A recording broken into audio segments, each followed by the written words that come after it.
lots of options in second base. Talked about the best value. This is the worst value. And that doesn't mean these guys aren't great players. That just means that for where you're going to get them in a draft, you might not be getting all that on your return. So who do you have as your worst value at second base? Maybe stay away from his ADP. Yeah, staying away from the ADP is the important thing, because I want to stress, I don't hate this player. I think this player brings value, but at their ADP of currently 114, so he's actually going in front of Ketel Marte, is Andres Gimenez. I don't see why Jimenez is going as high as he is, especially because, and again, looking at the batted ball data, his EV, his exit velocity ticked up in 2022. He had a fantastic year, but last year it was the bottom 1% of the league. He was at 84.8 miles per hour.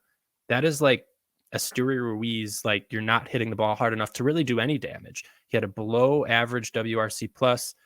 He's just missing a lot of things in the batted ball data that kind of scare me.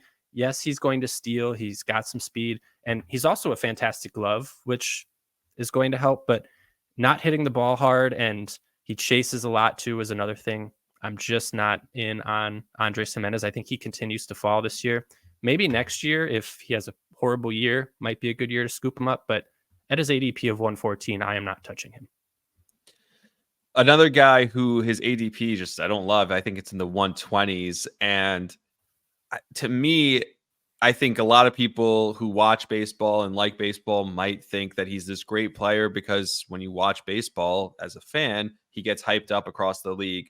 But unfortunately, in fantasy baseball, it's just not there for him. He's not worth having as a guy in Luis Arraez. And again, great player. We know about the hits. We know about the batting average. It was all hyped up throughout the first half of the Major League season. But maybe let someone else make that mistake, buy into the hype and be like, oh my God, this guy's still here with only 9 second basemen off the board. Let me jump on him. Or even if there's 10 second basemen already off the board, let me jump on him.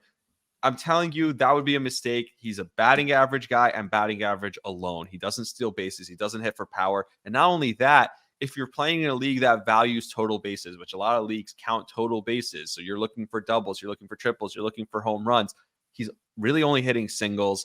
That's a guy who is not going to get you a ton. And a 354 average jumps off the page. That's like, oh my God. But a 354 average, which is what you called an empty average, there's nothing else behind it, that could really end up hurting you in the long run. And so I would stay away from Luis Arraez, despite him being a great player and despite the hype that's around him in Major League Baseball.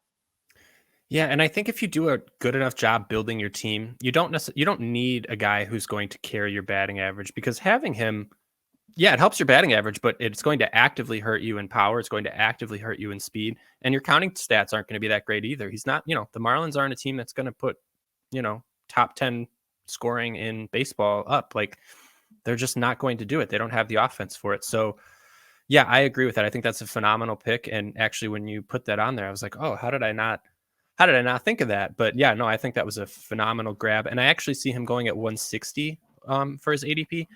If I'm being honest, there's a lot of guys after him that I'd rather take. I think he should be falling into like the 225, 250 range. I think that's more of a fair place to go. Maybe 200, but you're absolutely right. I'm not touching him at his ADP.